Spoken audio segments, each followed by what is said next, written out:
still waiting, or can we? No. Let's start. Okay. Okay, wait. I gotta go to Olympia this afternoon. So. Yes. Yeah. I was wondering. And it's 10:30.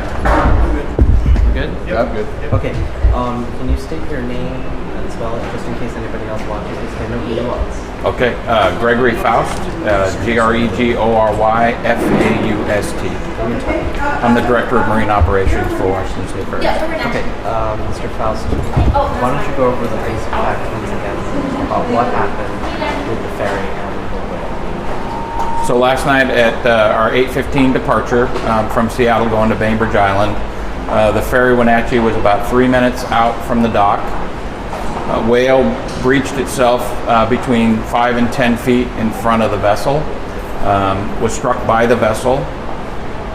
It was unknown to them exactly what had happened as far as the vessel crew goes. They felt a small vibration, but unsure. Sometimes you feel that vibration when you hit a log. Unsure of exactly what it was until it was actually reported to them that there was a whale actually struck. So it was reported to me by our operations center, and then there were some customers that happened to be out on the front of the ferry that actually saw it happen. And they were not able to get out of the ferry? No, when the vessel's traveling at about 16 and a half knots, it takes a little over a minute to go from full ahead to a full stop in the water, and at 5 to 10 feet, there's no chance to even try to maneuver the vessel. Go ahead. Oh, how many feet does it take to stop? So, I mean, the number of feet it takes, it's about almost 2 boat lengths. So, what's that, about 600 feet, roughly? I guess, what would it take to have actually, obviously, they saw it when it breached, but what would it actually take to see it? Is there any way to anticipate something like that? Well, usually if we have information that there's whales in the area, right, that's reported to us through our operations center, and that's shared out amongst the fleet. There were no reports of whales in the area yesterday, so they had no knowledge of anyone being out there. I mean, whales can travel for miles underwater.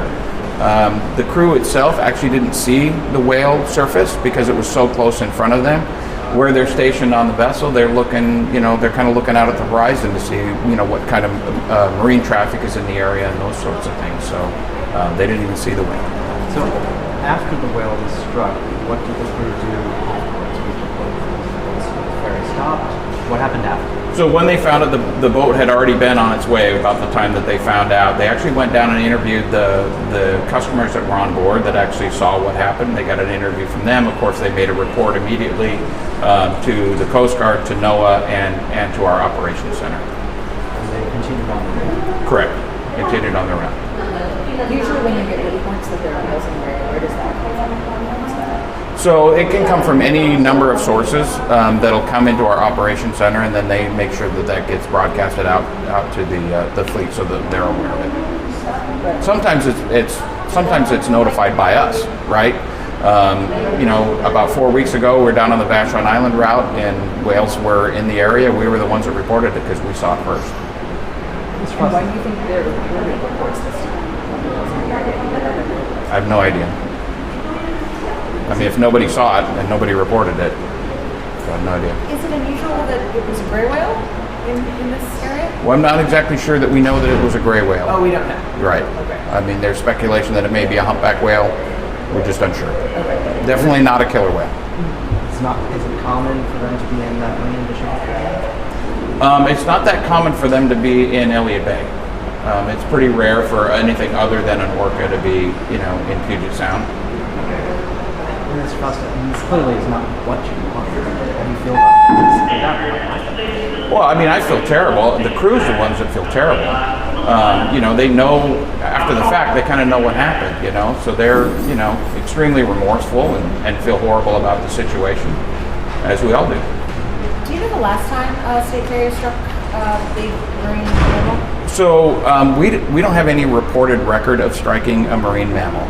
So we don't have anything on record. We searched, nothing that we know of, or nothing that's been reported. And I've been here for about 33 years. So no damage to the ferry, no injuries to report. Correct, no human injuries. And and nobody was able. Were they able to see the whale make its way? Any information about it? I heard some people saw it bleeding, or So the crew did not see anything. So what we have is reports from the passengers that say that they saw the whale surface right in front of the vessel, and then there was a blood trail behind the vessel. How do you know it's not? Because they're very distinct looking, black and white. I mean, they're very distinct looking. What were the descriptions given by the passengers? That I don't know. I've not read the interviews from the customers. Is anything going to change for operations going forward as a result of this incident? I don't think so, but I don't know that yet until we, kind of complete our investigation. But I mean, this is such a one-off thing that we've not experienced before. We work really closely with NOAA and the Coast Guard and a bunch of different agencies, especially when it comes to our resident orca whales. We have a slowdown program that we do up in the San Juan Islands as we're going through Harrow Straits over to Sydney, BC. We have an alert system now for when there's orcas in the area up there that we get notified, and our vessel crews slow the vessels down. We're always working on trying to reduce the amount of noise that we put into the water for those whales. We're really kind of leading a lot of what's happening in the Salish Sea when it comes to our resident orcas. It's no different really if there's any other whales that are in the area. We have the same procedures. But in truth, an incident like this was inevitable, right? There was going to be some point where there was going to be a whale interaction. Well, we've not experienced it till now. So it's such an odd occurrence that whale would decide to breach right in front of a ferry. It's a 1,000,000 shot. Are there any cameras on board that they could So we have security cameras on board all of our vessels and at all of our terminals. Yes. Did they capture everything? Our security cameras did capture the event. Or that video be provided by any chance? It will not. That we don't have the ability to approve that. Those authorizations come from the captain of the port of the U.S. Coast Guard. What's the investigation that you're doing? It doesn't take very long. I mean, this is just really, we haven't seen the interviews that happened with the customers yet, so we haven't received all that information yet. The crew, finished out their day last night, stressed out as you can imagine.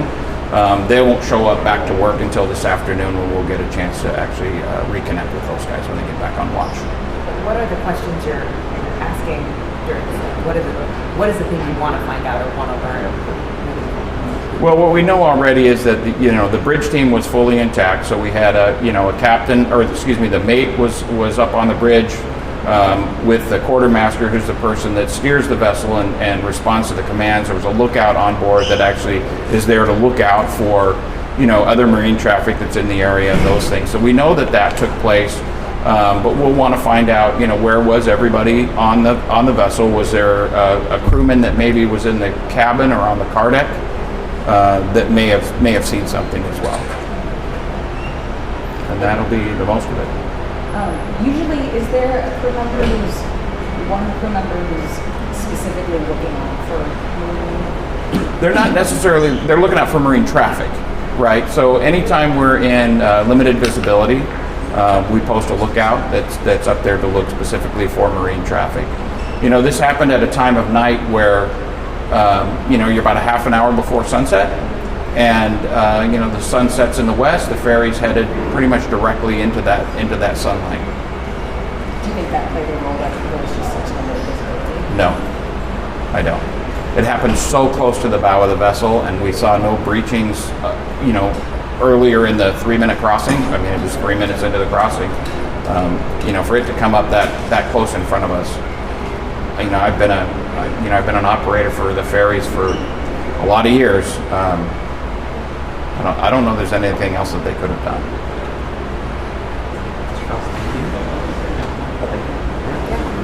Thank you very much. Thank you.